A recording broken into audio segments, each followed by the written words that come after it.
I feel like I'm seeing so much on this one through the dirt, so I'm just gonna clean it up. Well, I see color. There's got to be something there. It's just, I don't know, it's really hollered at me.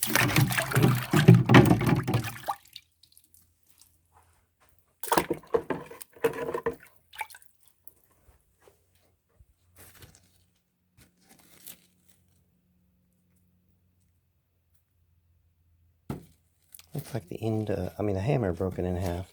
Like a big hafted something. Let me, I'll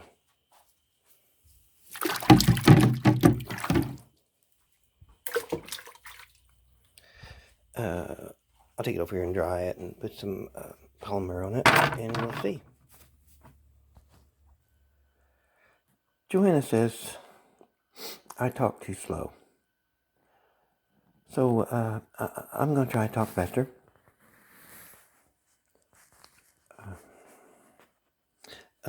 Okay. Black panthers doesn't look anything.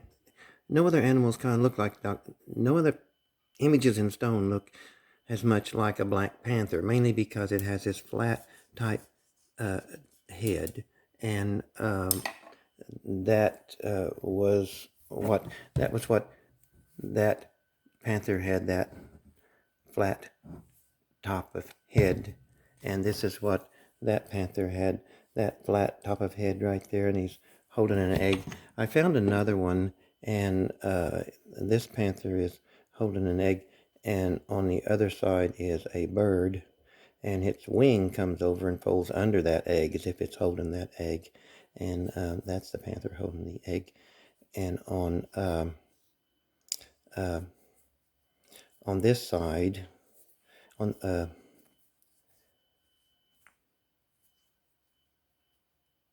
this side there is a bird eye right there, triangle eye, little beak. One wing comes right up to there. The other wing folds over and is holding that egg. So there's a bird, and there's his tail down there. And there's a bird holding the egg. Panther's got the egg in its mouth. And in this image, the bird, there's the eyes. Its wing is coming over and folding over and holding the egg.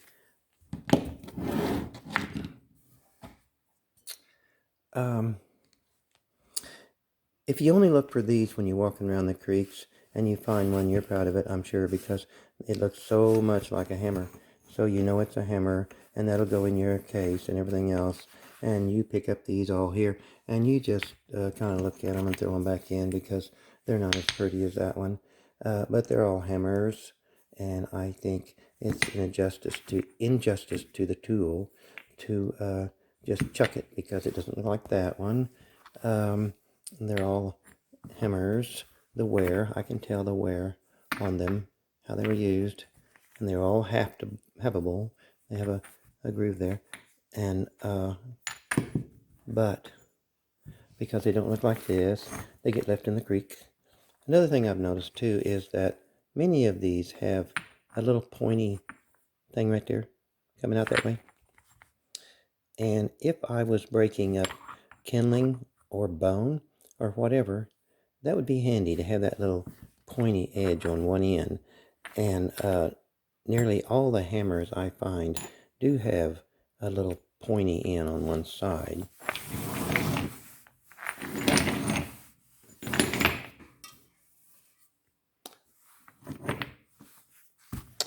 This hammer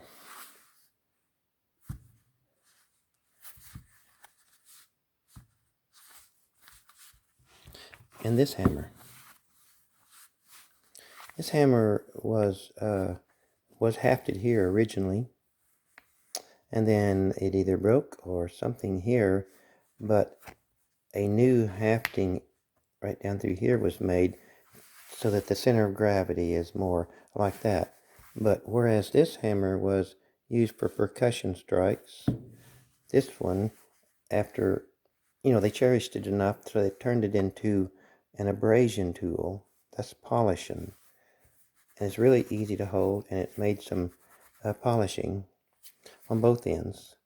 So this tool used to be like that, but now it's still used and still cherished, and it's a different type of tool. This one was exactly like this at one time, but either wore off, broke off, or whatever. But that's that center hafting part that was made right there. And now it is also a smoothing abrasion tool on both ends, just like that one. They're cherished. These old stones was just cherished, and but some of these, like this one, looks so much like it was being carried in their pocket or something. You've been carried it for years and years, and maybe even generations later carried it.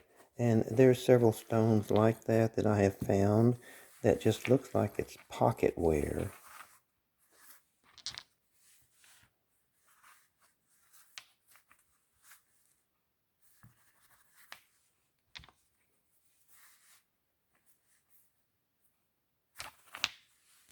This is, it almost feels like I'm picking up a piece of lead. It's real heavy. And it's like a real pure red ochre. I think it's called hematite. I'm not sure. But there's little tiny scratches along the edges of it, just everywhere. I can't see it right now, but with a 10 power, there's little tiny scratches. So this was, well, for one thing, it looks like it's been carried in somebody's pocket for a long time. But you can rub that on almost anything, and you get a real dark, rich red color. This is again, it looks like it's been carried around, cherished, and passed on. But it's a drill, that's what it is. And still, it would, help get a nut. Get the meat out of a nut or something. It's kind of got a really polishing look. But it's another tool that was cherished. This is a stone, and someone told me what they were called, but it's just a little round stone that was found and just cherished and carried around. This is the most interesting, and I went to a jeweler and asked him, because I thought it was jade, and he said, yep, that's jade. Well, it looks like a little fish with an eye and everything. And it's been carried around for a long time. I don't know if there's any tool use to it, but it's like these. It just seemed like there was stones that was cherished.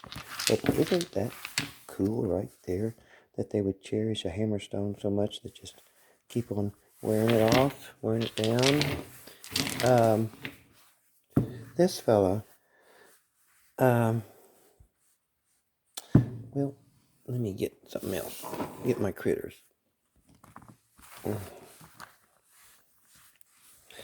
I worry about folks that doesn't understand rock art. They're thinking that maybe they're going to get images that are so well carved out that you can say, yeah, that's what it is. Well, this one gets pretty close to that. This is a full body elephant.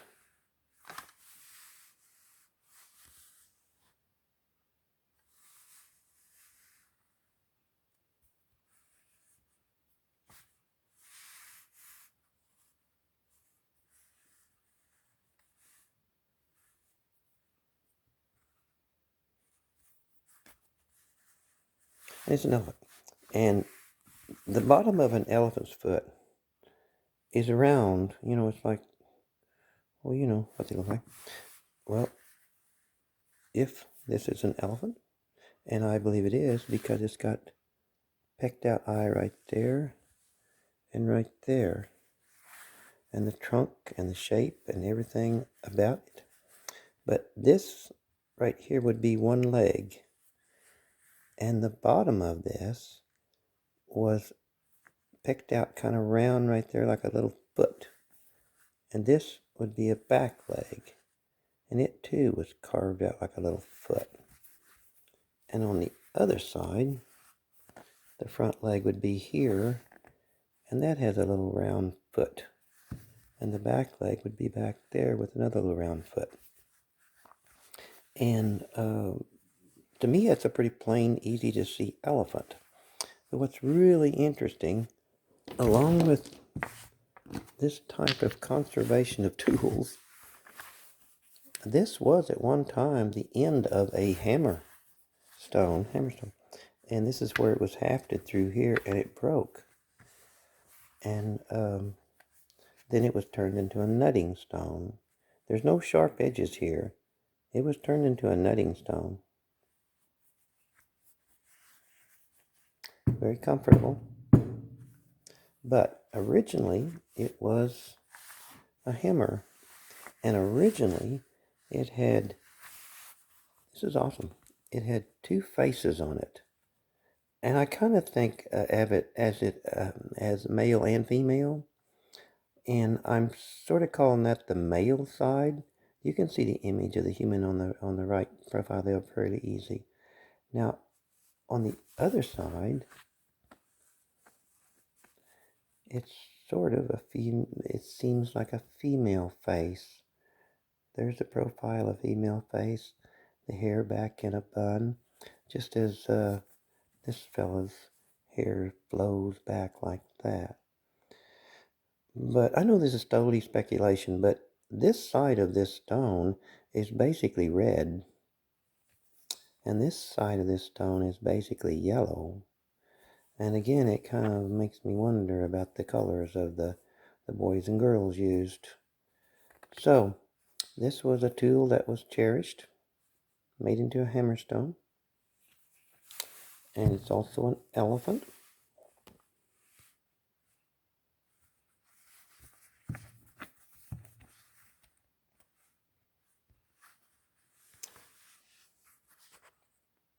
Bye for now. And on this side, which I was calling the female side, if it's turned just like that, I wish I had something to lean this on. Oh my. Anyway, that image right there with those two eyes and the long snout. I know from one side I kept trying to imagine that as a horse, but it just didn't have the eyes of what I normally see as a horse. And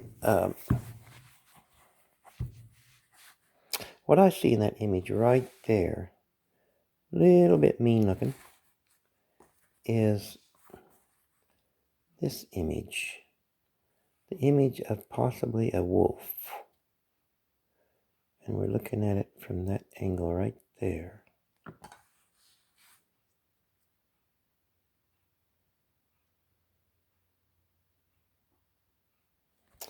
And this image is a bird. There's a triangle eye right there, kind of a round-ish with a beak.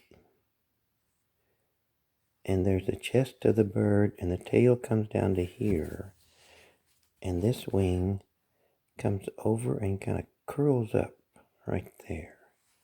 And the other wing comes over and folds over the bottom of the nutting stone to right here. And on the chest of this, see, there's the tail. And on the chest of this bird, looks as if it's that face right there.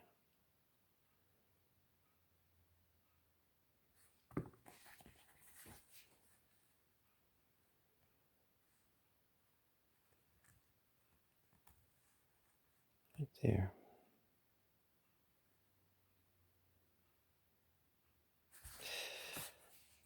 Could be my imagination, but it sure looks like a lot of stuff.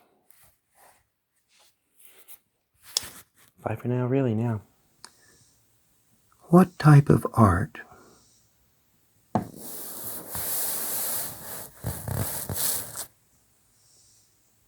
makes the most sense.